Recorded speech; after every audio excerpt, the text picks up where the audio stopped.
There's the little voice. Okay. So take a moment just to stand. Think about your posture, feet hip width apart. And there's a little bit of variation in that. I prefer slightly wider, some people narrower, depends on what's comfortable for you. Basically, parallel lines, really thinking from feet, to knees, to hips, to shoulders. So you've got that support there. And weight a little bit forwards. I'm exaggerating now, you see how I've tilted forwards. It should be about there, so you feel the weight just in the balls of your feet, no further forwards, but still a slight angle. And then just allowing this settling back of your hips, soften your knees and your hips. Trying to avoid saying bend your knees, because if you bend your knees, they'll tend to tense up. But of course they do bend a little bit, but they bend because the hips are sinking rather than because you're trying to bend your knees. So this is the basic stance, sometimes referred to as routine stance. That means something like primal or original. Supported through your legs, of course, allowing your center of gravity to drop, so quite strong in your legs, but also a stronger feeling up through your back. I'll come back to that in a few moments. Just feeling the front of your body, belly, solar plexus, chest and ribs can sort of hang slightly, and maybe even a bit more subtle than that, a sense that the inner regions of your body are somehow denser, and so the outer soft tissue can hang over that internal framework, a bit like a garment draped around a tailor's dummy. Well, one way or another, using whatever idea, whatever image, to avoid a sense of having to sort of strain in your shoulders and your back to be upright. So quite challenging, but what we want to do as we begin to move is to maintain these qualities. So to start off with, just letting your hips drop back and push up. And what will happen with this, and again, I'm going to exaggerate, a lot of these movements are very, very subtle. But if I hold my lower back stiff, for instance, and let my hips drop, I immediately get pulled back. So my lower back stiff, you can see my pelvis is tilting. But what I want to do is just to allow the pelvis to very gently tuck under. It's not something that you can make happen. It's too subtle a movement. It's a very natural movement for the body, but it's very, very small. And so it's rather than thinking, well, I've got to tuck the pelvis under, try and just work out what might be stopping that, if anything. Tightness in the belly, pulling the belly in, stiffness in your back or your hips. There's all sorts of things that might be involved, so that we begin to create the environment around which or within which these movements can take place. And just think a little bit further and see if you can rest there. Don't stiffen up in your knees. Where you will feel it is in your thigh muscles and maybe in your calf muscles. So you're not expecting you to hold for very long, but this is the lower position. And this might give you a chance just to work out if maybe there's some tightness in your back that you want to try and release or whatever. And then go back to the movement, pushing up to the top position, not locking your knees back, and then allowing gravity to draw you down. So it's often said that we relax downwards. Relax isn't a great term. It kind of suggests something a little bit different. You're maintaining the structure. So the idea that I presented to some of you in the past, I'll go through it again, is of releasing. And I would explain that. I'll come a bit closer, carry on doing the movement, but you can see my fist. I hold my fist tight and I can feel tension in my wrist, my arm, it's hurting my hand and so on and so forth. If I just loosen the fist so I could get a finger down there, then I've still got a fist, but it's not causing me discomfort. What I'm not doing is going from this to this. I'm not losing the structure. So try just to grip your hand tight and then just open it up a little bit. Grip tight and open it up. And that feeling is what I describe as releasing. And what you want to try and do is to identify those areas that are tightening up.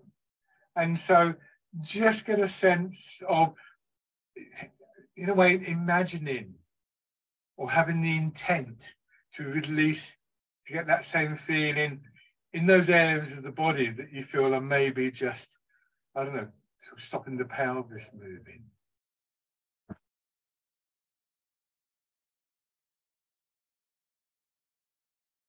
So we have this dynamic with the pull of gravity drawing you down and the resilience, particularly in your legs, pushing you up.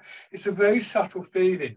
If you place your hands in the small of your back, what you may notice is that curve in the small of your back gets shallower as you sink down and your pelvis tucks under. It doesn't completely straighten.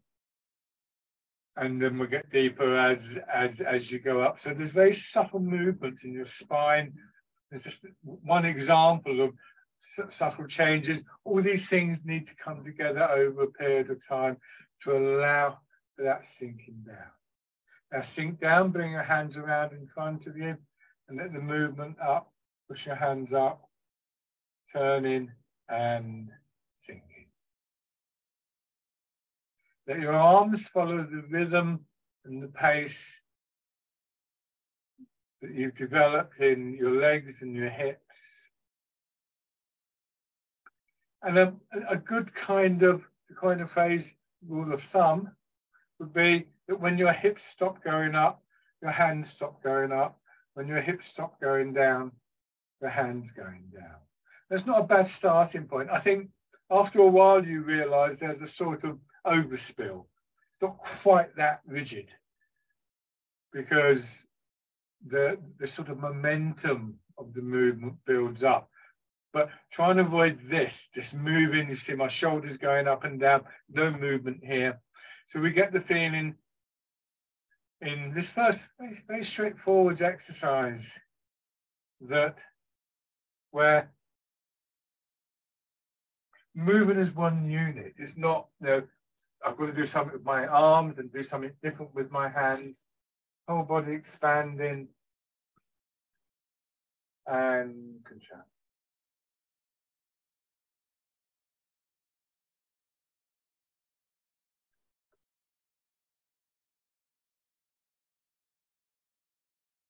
So deliberately taking you straight into this exercise today for a change.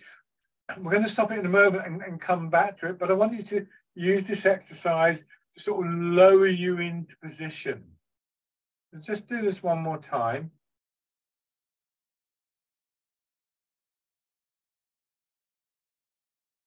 Let your hands drop down and just place your hands on your belly here, just below your navel. And imagine there's a ball behind your hand in your belly. Press in very gently and just roll the ball around. This is to draw your attention to this central part of the body and to just move in that part of the body. And both of those things will help to just activate the nerves in the center of your body. So you just become more aware of the movement there. And bear in mind that our nervous system is one of those areas of the body where body and mind really strongly interact. You can go in the other direction.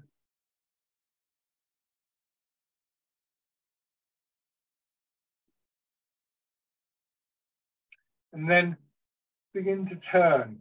Try and keep your weight down, turning, sinking the weight down in the way that we started off with. Helps to release tightness in your hips, to lower your center of gravity the more that's likely to happen. Just let your hands drop down, feel the weight of your arms hanging from your shoulders.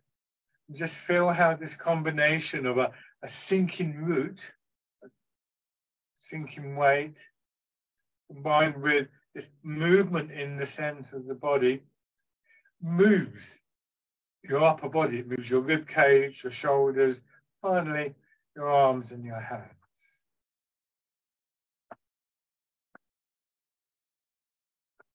So this is the process through which all the movements work. In Tai Chi writings, there's this 4 stages that they describe. They say the movement is rooted in the feet, transmitted through our legs, controlled, directed, shaped through the center of the body. This is where our intention is focused through, and finally expressed in our arms. But it also says first in the mind, so that focusing of your attention is very much part of the whole process. This is a moving meditation.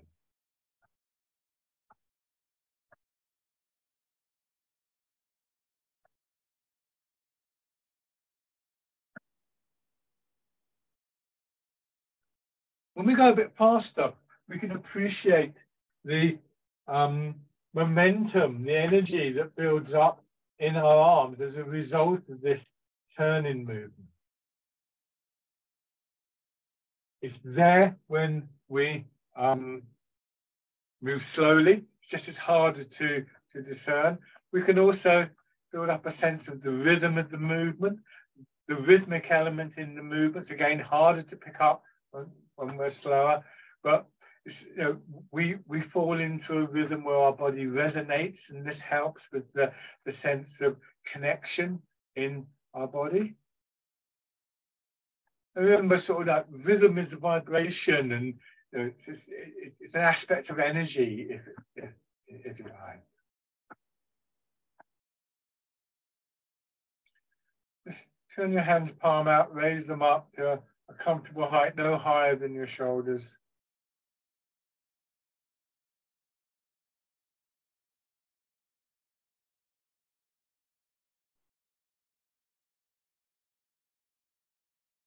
And then just let your hands drop down. So go back to that original exercise. So sinking down and then pushing up, body expanding, contracting. So this dynamic that exists between what we might describe as our willingness to yield to the pull of gravity, to allow our hips to drop down, to allow gravity to work freely through our body rather than strain against it. And our body's response to that, particularly in our legs, of imagine your legs as being like a spring, or imagine you're dropping down into a trampoline or something. Eventually, you'll get pushed up. So there's just in a sense, without us having to try, we allow gravity to pull us down, and our body just naturally responds. It's like if you were in water, and you drop down into the water, the buoyancy of the water will eventually push you up.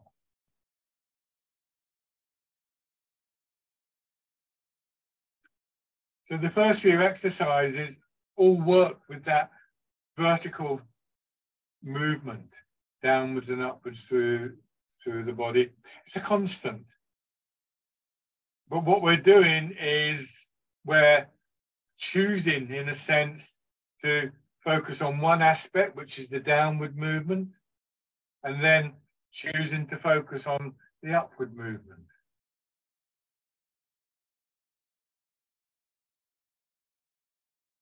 To change to the wild goose, just let the expansion in your body, push your elbows out a little bit.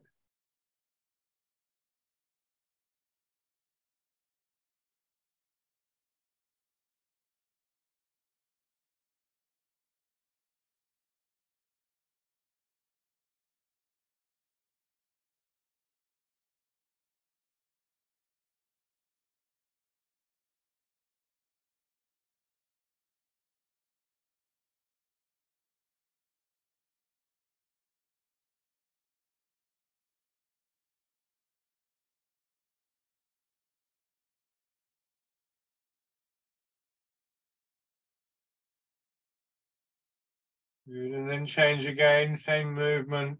Dragon plucks the stars from the sky. No, it's not. It's part in the cloud. We'll get to dragon plucks the stars from the sky. Sorry. Get the names wrong. Now, with this one, this time push up and see if you can rest there and find a position for your hands that's more comfortable. My hands are out here, they're being pulled forward. If they're back there, they're being pulled back. But somewhere around here, there's a position where, for a moment or two at least, and you're not holding it for very long, the weight of my arm gets transmitted down through my body. So it feels reasonably comfortable. And then just move away from that. Go back into it. And just be aware of that possibility and have the idea, the intent, that that's where you're going to move your hands to. Our bodies get better at responding to the intent. So it's not so much that you're saying the hand should be here, not here, though that can be part of it, as it is an intention to move to that comfortable position, to recognize that comfortable position. And of course, when your arms are hanging down, it's a lot more comfortable, so that gradually the movement in between becomes smoother. Now, go back to the first of these movements and do these three as a sequence. And just try and maintain the quality of the movement. Don't rush through the changeover, moving now to the wild goose. Just remind yourself, it's not going to be the end of the world if you get confused over which one to do next. And rather than think, oh, I'm going to do something here, just take your time, be prepared to let the movement settle. And these are what I sometimes refer to as the punctuation points. It's not that the movement stops, it sort of slows down a little bit. And this helps to just maintain and to cultivate this quieter quality in our minds.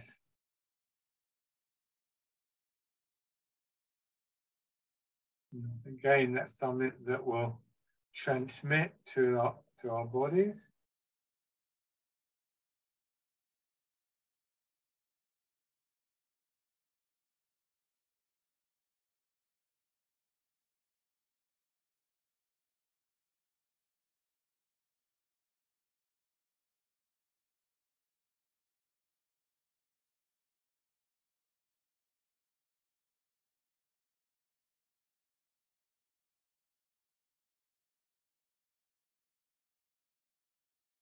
This time change into dragon plucks the stars from the sky. We won't hold the posture, but we're going to go quite slowly. So push up and your elbow moves first, drawing your fingers up. And just get a sense that you're reaching towards that more comfortable position. And then pull down. I need to go back, otherwise my fingers will disappear. And again, push up. And when you reach that position, that's when you make this rotating movement. I always say, imagine you're plucking the fruit off a tree. Think of something like a peach. It's quite soft. So when you wrap your fingers around again and come closer, it's that softness, it's that hollowness. You're not squeezing tight again.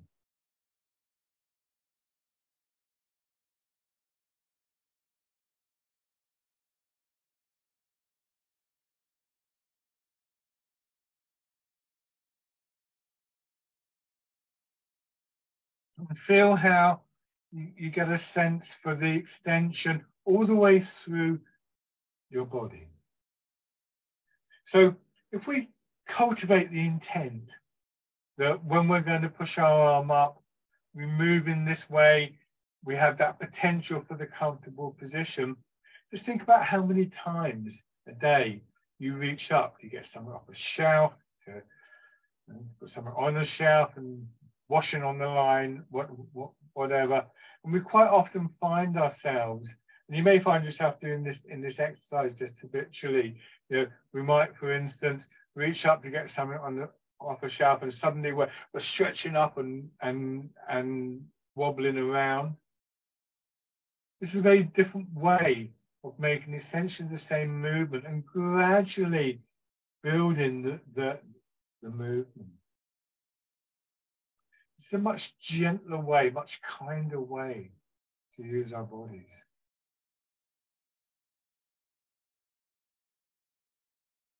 Now changing and pushing in 4 directions. Once again, go to the starting point, bring the hands around just a little bit above your head, or maybe lower, but ideally just above your head. Rest there for a moment, let your shoulders drop, and come back down to the starting point. Lift again, but this time push out. This is quite tricky. Rest there for a moment. Notice how my elbows are hanging down. I can feel the pull on my shoulders, and I want that feeling to go down through my body. My hands are slightly in front of my body, onto my shoulders. And then what I do is in my hips and my waist, I turn a little bit. I'm not twisting my shoulders around. I come back to the starting point. Do the same thing again, push out, just rest there for a moment. Elbows hanging down, turn a little bit the opposite way. And come back. And then push it out to the sides. So rest there for a moment.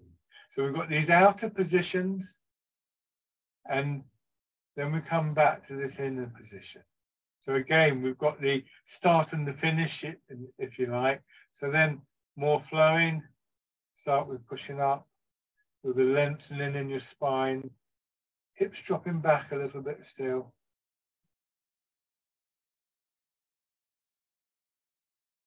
Turn in as you push out.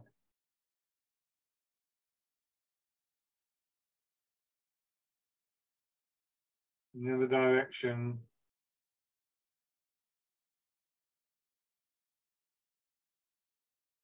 And then facing forwards and pushing out.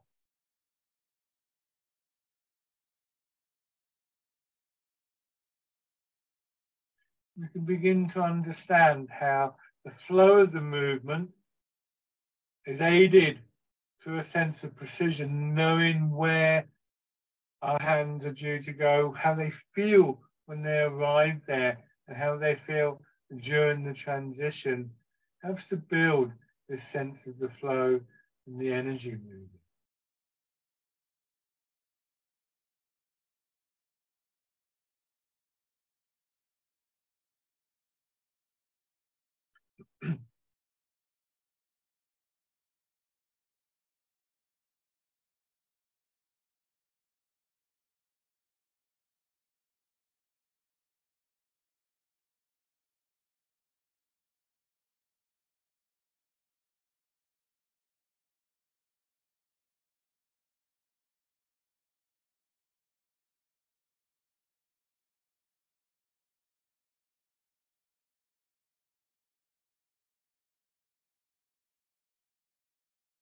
So let that sense of the flow, the rhythm of the movement, again, become part of your intention within the movement,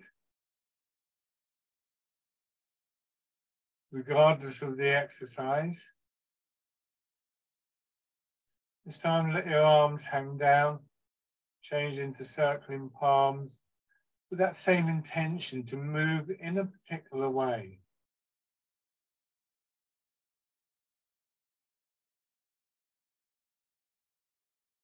So this is one of the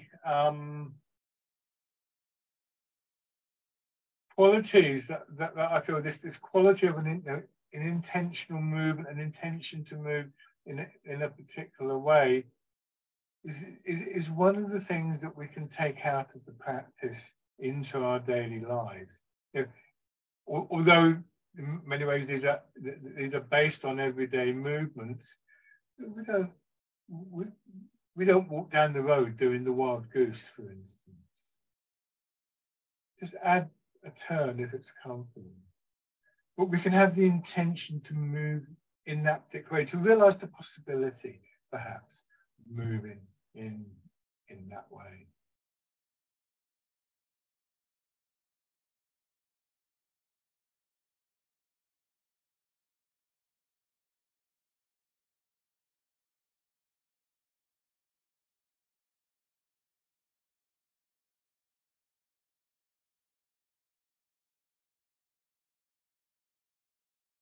And then switch sides. You may find movement feels better on one side than another. That's not unusual.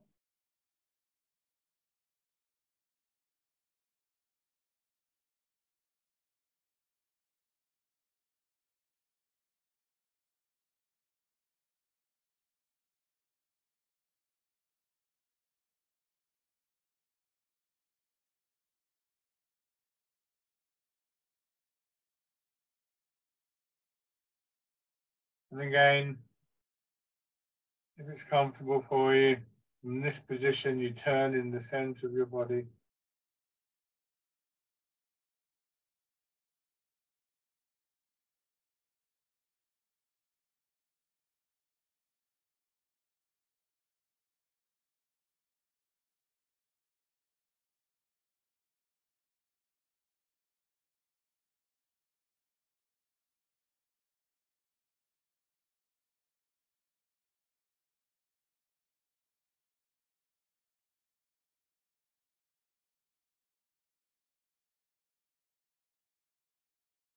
Now, sink down and push up again. So we've established that our pelvis is mobile, shall we say, and that what we're doing mostly when we do this exercise is maintaining the alignment of the pelvis. We want the pelvis to remain level to the floor, more or less. And when we do that, our shoulders are more likely to be level. Now let your weight sink down and just tilt your pelvis forwards and backwards. And notice what this does to your shoulders. Don't go too far.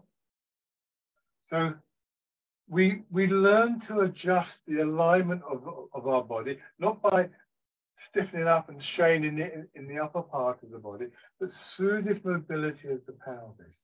And in particular, something I find quite interesting is it's the pull of gravity working through my hips that really helps to bring my head up. The very thing that might pull my head down, because my head is quite heavy, is the thing that helps my head to come up when I can bring my attention to, for instance, the connections between hips and shoulders. So if you think about a blind on a window and it's got a cord hanging from it and you want to lift the blind up, what you do is you pull the blind down.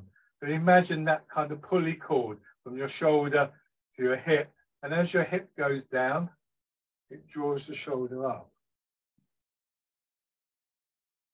We're going to make use of this movement for the next two movements. It's important to think of it this way, that it comes from the hips. Because it will look as though I'm bending forwards, but I'm not bending my back. I'm sinking down and pushing my hips back quite a long way. I've still got this idea of a center line through there. And then I let my hips drop back and I push up. Do it again. All of these movements will stimulate this development of muscle, nervous impulses in areas like the pelvis. Go nice and gently. Don't be careful as your shoulders go forwards. The key thing is your hips going back, and then your arms following, rowing a boat in the middle of the lake.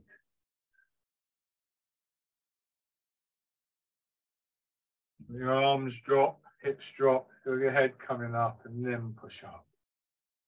Remember, this is not a competition to see who can reach out the furthest. The guiding principle is your hips going back. Everything comes from that.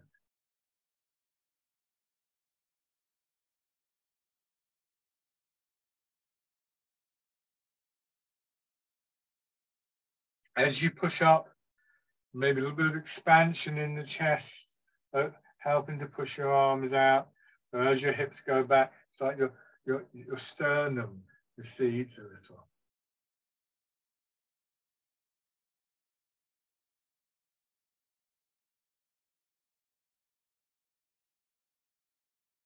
And this time, let your hands rest in front of your hips. Turn horizontally first of all, and then push your hips back. Feel how that pushes your hands forwards. Turn again, and come back to the upright position. This is polishing the table. Change direction. I'm doing this quite big so that hopefully you can see what I'm doing.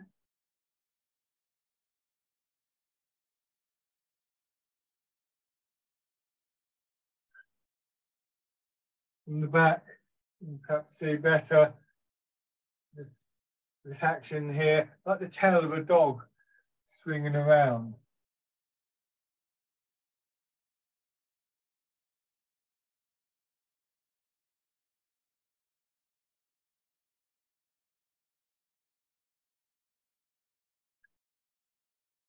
One more time in each direction.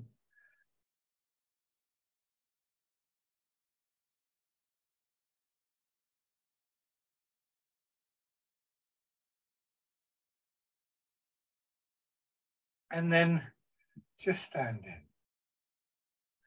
Be aware of the alignment of your body. Imagining this central line. It doesn't actually exist in real life, of course, but just an image that we use. Get the pole and show you as I've done before here. It's this kind of thing. I think that's about right.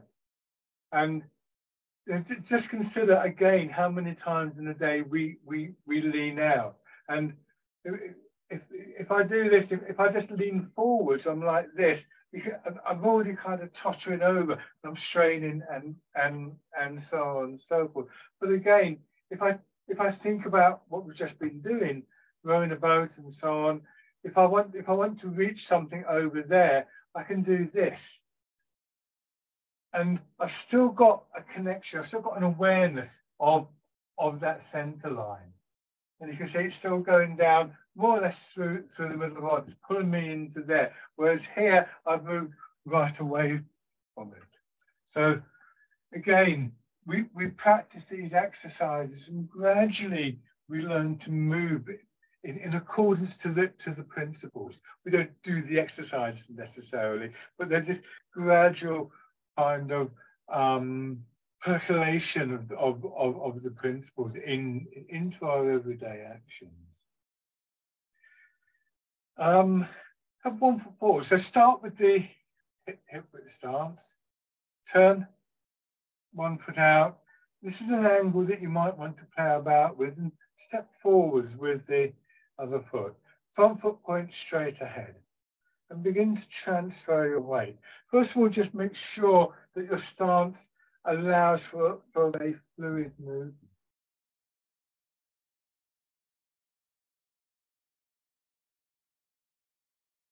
Trying to keep your knees soft. And so what we want to feel ideally is that when we go forwards, the first part of our body that really feels the pressure is the sole of the foot, not our knee or our thighs. Likewise, when we go back. Now, go forwards and just let yourself rest on that front leg. And just notice if there's a sense of being pushed up, a tightening. And again, this is where we want to imagine that releasing feeling. One thing I sometimes say to people to do is to imagine that you can breathe up through the leg and breathe out through through the leg. And maybe with the out breath, that feeling of releasing, and maybe that helps. And go into your back foot and feel the same thing. Just rest there for a moment. Move your weight forwards. So this is to really highlight the importance of your weight settling. We see an exercise like this, we think forwards, backwards, forwards, backwards. In fact, it's forwards and in a sense down, or release. Backwards and release. Release is better than down, because down will encourage you to bend your knee more. And you may find that in the releasing, you go down a bit further, but you're not making that happen. If it happens, fine. But if it doesn't, it's not a problem. But you still get a stronger feeling of sinking down. Like with the up and down movements, this loads the leg. So now I'm going to exaggerate. This happens to my back knee, and again it pushes me up. But instead of going up, I direct the movement through my center to the opposite leg.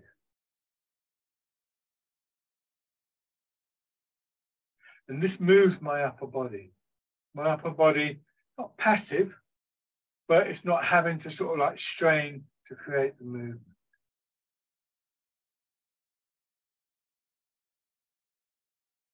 Gradually, that period of settling shrinks.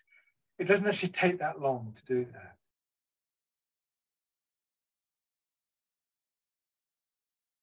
It's good to imagine the sort of the in-breath and the out-breath to really emphasize that point. But this is why I describe these moments as punctuation moments. Like the comma in a sentence doesn't break the flow of the sentence, but helps to sort of shape it a little bit. And of course, the other thing about this is that it actually stops you moving too quickly. It stops this kind of urge to rush. And we get that sense of quietness and stillness again. As we settle into the back foot, you can raise your toes. Let the front hip have a feeling of dropping a bit more. Go forwards. Push your back knee forwards. And what happens then is this. You can see how my heel comes up and my weight goes a little bit more into the front leg. So gradually more of your weight filling into the supporting leg.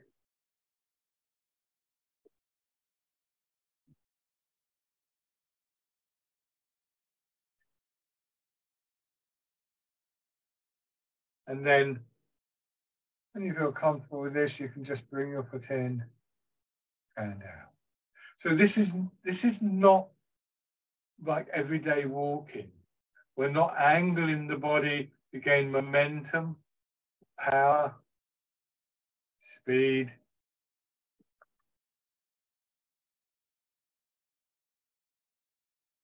But it's a way of moving that we want to have sort of wrapped up in our everyday walking, shall we say.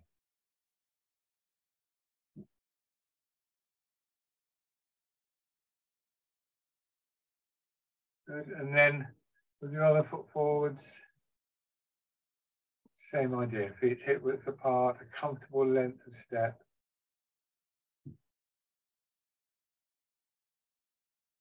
Think of hips and in particular knees being very soft. So your knees aren't weight bearing. Try not to tighten them up or carry the weight of your body in your knees. It will be strong in the muscles of your legs, as we know.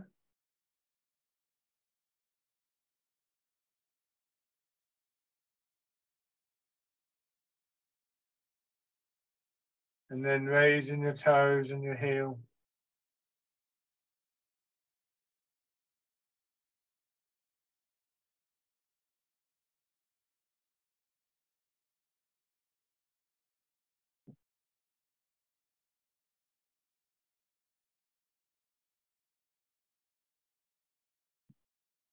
Stepping in, swinging the leg out, going back to that width of step. Notice that I've got my front foot slightly turned out as I do this. For me, that helps to open up my hip a little bit to allow the weight to sink through.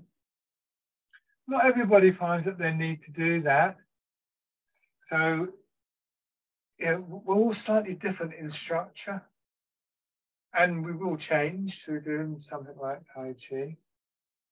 So part of what we're doing, we want to be careful and precise about placing the foot. We don't want the foot just to go down any old how. We might want that slight angle there, just to make it more comfortable when we sink in. Again, this mixture of, if you like, an informed awareness. The information is the step is hip width apart, etc., etc. But also a more kind of intuitive quality. And both of those, again, will feed in to our intent.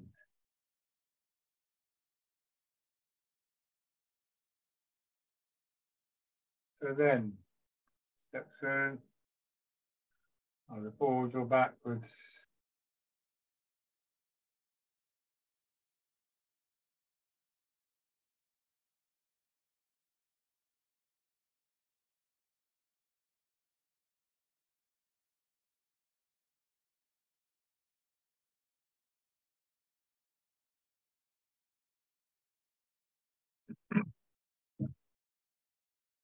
Then in the other direction.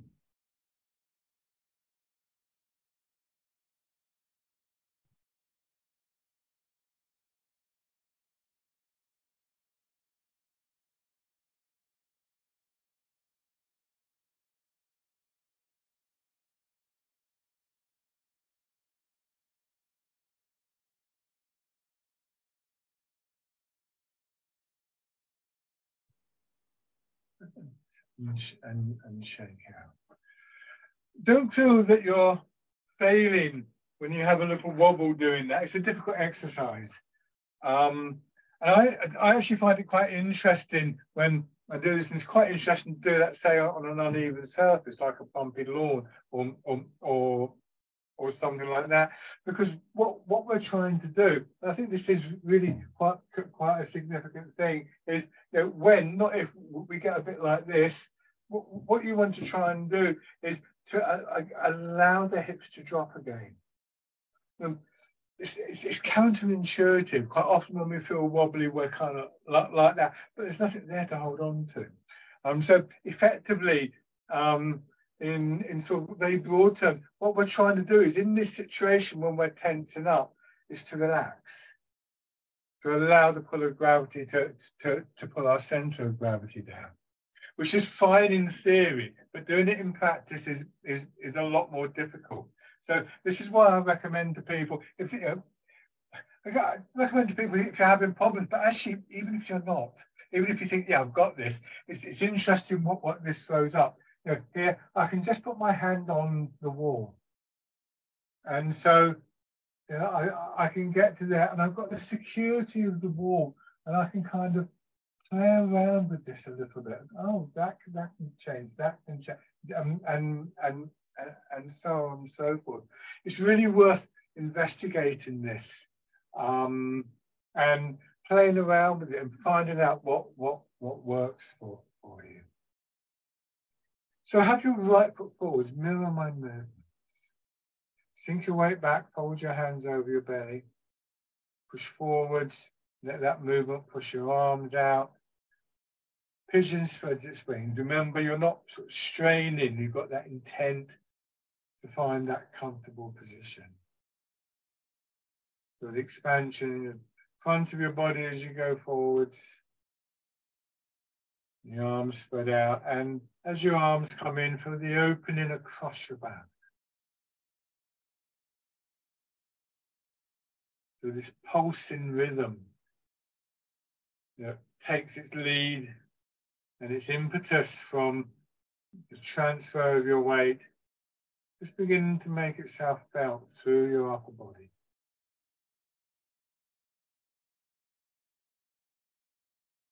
Remember, there's just that moment of punctuation each time you arrive in one leg.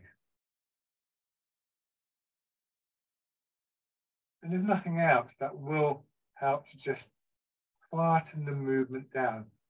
We have an urge usually to become quite frantic. So there's this calm, still quality within the movement.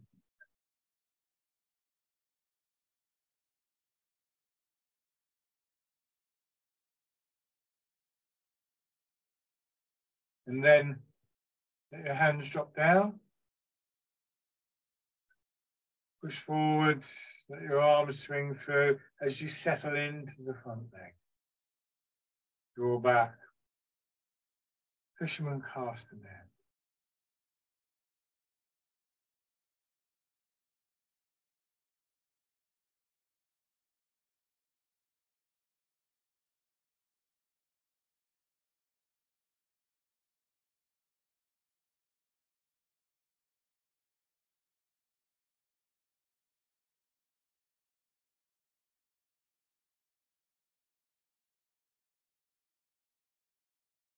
And feel what's happening through your back and the spine.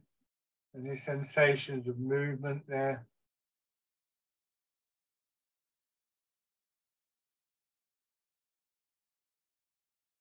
Now, your hands come in more in front of your hips. Your elbows go out a little bit. And then as you go forwards, the movement pushes your hands forwards and they just swing up from your shoulders and then back down again. Pushing wave. Try not to get into the idea that you have to lift your hands. This movement naturally brings my hand up, the angle of my elbow remaining the same.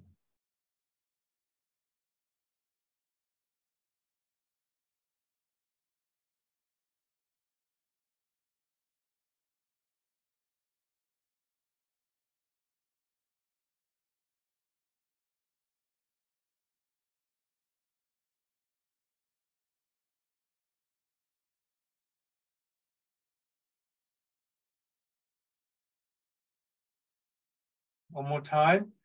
Going into your back foot, your hands come in, and then when you're sitting in your back foot, turn in the direction of your front foot. And that swings your arms out. Go forwards, let your hands begin to drop, settle into your front foot, turn the opposite way. Wind blows the willows. The body expanding, upper body contracting. Feel that pull of gravity down through your body. Feel the push up from the leg, expanding through your belly and your chest and your back.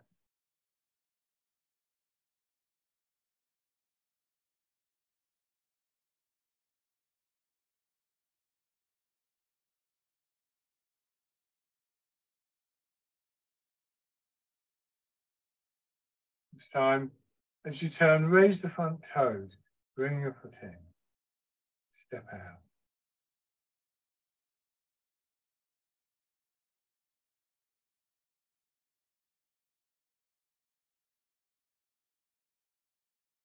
Bring the foot in, and if it's comfortable, raise your knee. If it's comfortable. If you find that that's just thrown you completely off, then don't do it. Just leave the toes down. So rotation in the hip joint vertically, possibly accompanied by this movement here, almost like you're kicking a football up in the air. Both movements are done though whilst your pelvis remains level. So if you are doing this, make sure you're not doing this as well. You can see, just had me over. And if it's too tight for your hips, then just stay with the basic movement to begin.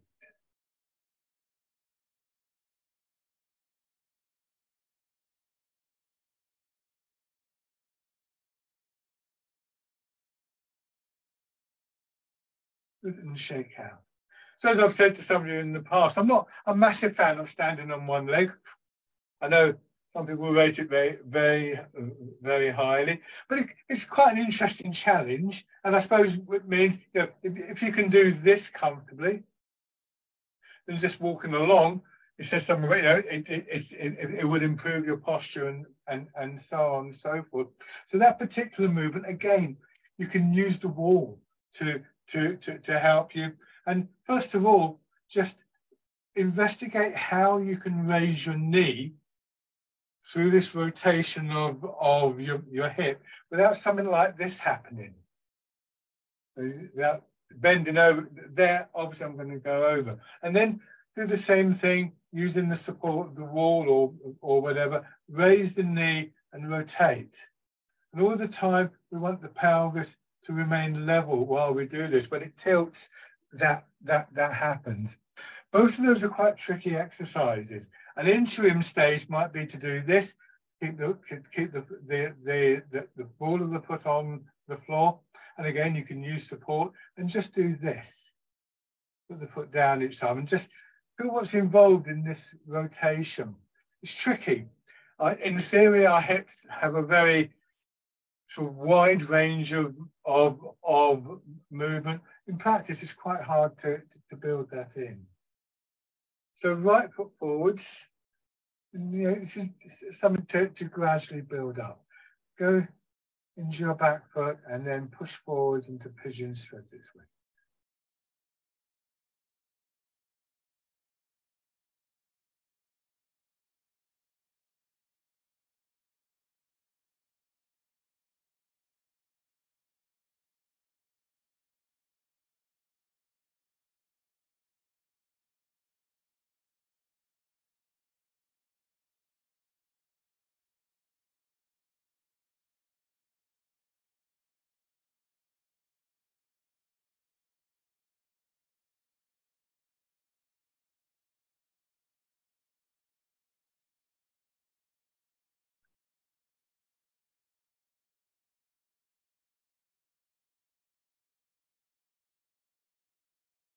Change into fisherman castanet.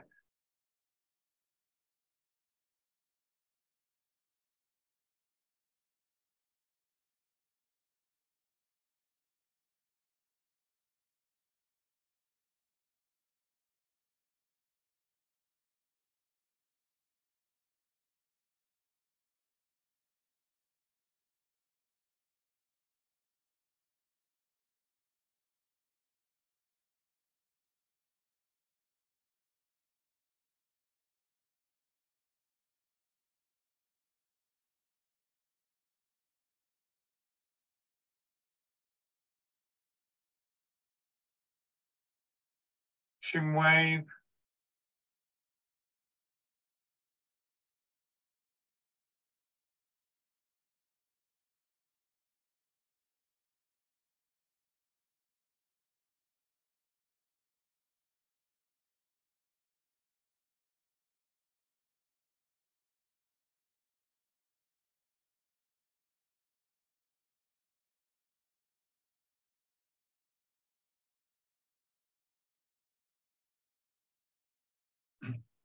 Wind blows the willows.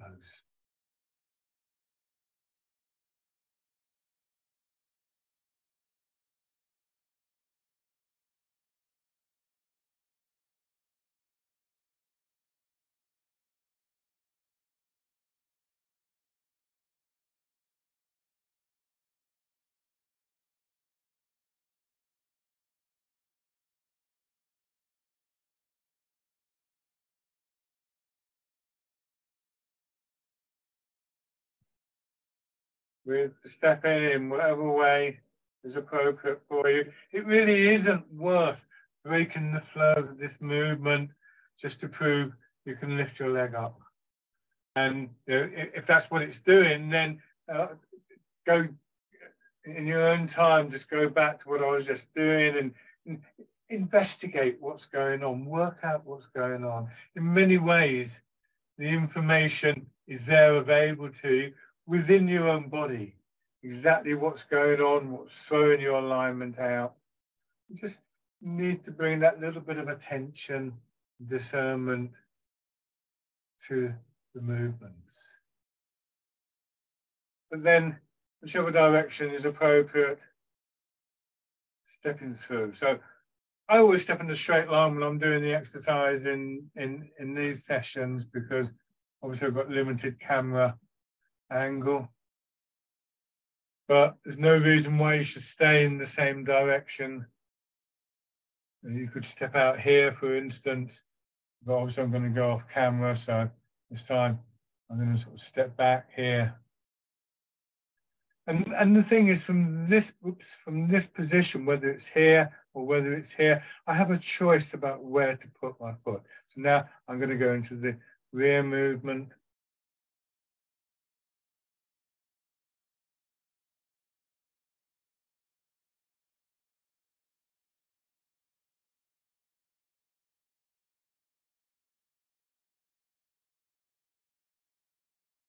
This is dragonfly skims the water.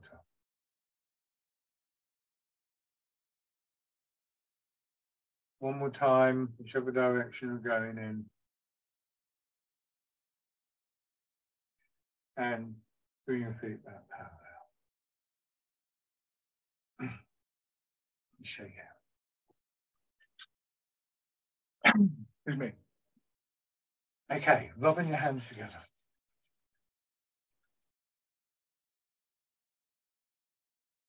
Tapping over your face.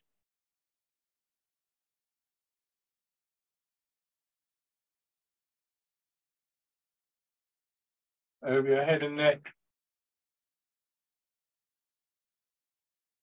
Down to one shoulder, your arm. On the other side.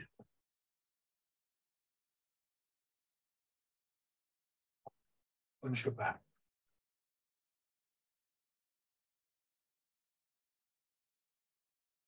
Around your hips.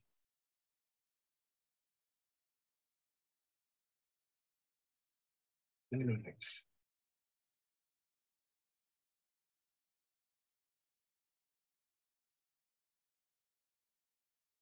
Light on your belly.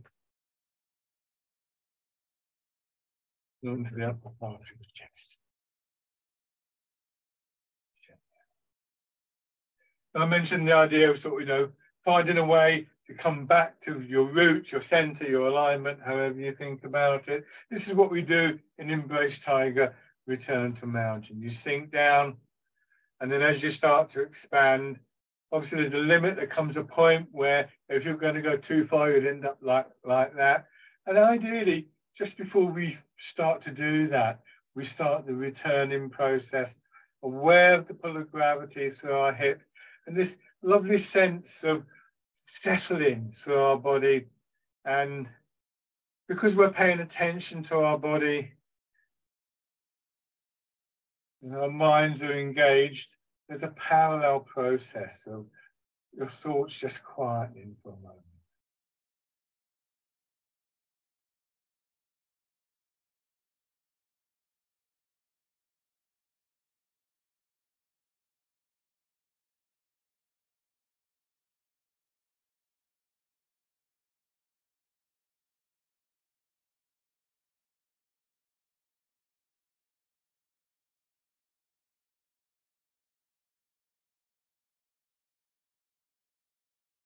And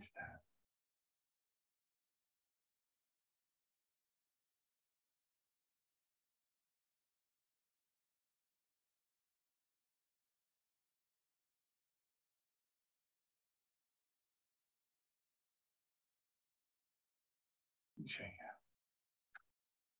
out. Lovely. Thank you very much, everybody, once again. So I think the sun's come out there, so that's nice. That's lovely. Thanks for coming, everybody. Enjoy the rest of your evening. Thank you, Mike. Bye, everybody. Here on Monday.